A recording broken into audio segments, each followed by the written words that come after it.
More than 10 months after Myanmar, security forces launched a sweeping campaign of rape and other brutalities against Rohingya Muslims, a new wave of anguish. I felt ashamed and scared and thought people would taunt me. For the rape survivors who became pregnant during last summer's attacks on Rohingya villages, many have spent the past year in fear and isolation. The babies not only serve as reminders of the horrors the women survived, but a child conceived by Buddhists is seen as a sacrilege.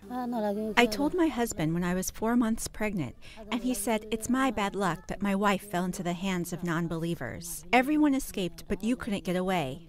He only talks to our children and goes away. He doesn't talk to me. This woman, who is only being identified by her initial M, says she kept her baby, but can't help resenting him. I don't love him from inside. I feed him milk because I have to.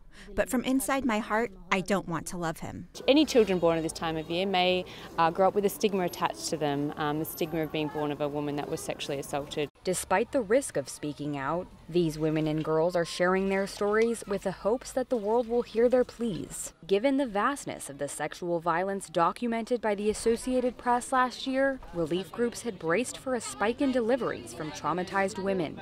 But the birth numbers have remained relatively steady. Aid workers suspect many of the women took matters into their own hands, including cheap abortion pills available at the refugee camps in Bangladesh. I collected medicine from here and there. First, I took 3, then 4, then 2 tablets gradually.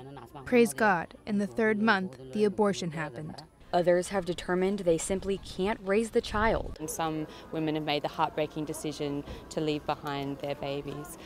Each of these babies are being treated on a case-by-case basis with specialised, highly trained case management support. In addition to being shunned by her husband, this woman still struggles to cope with the trauma she experienced when she was raped.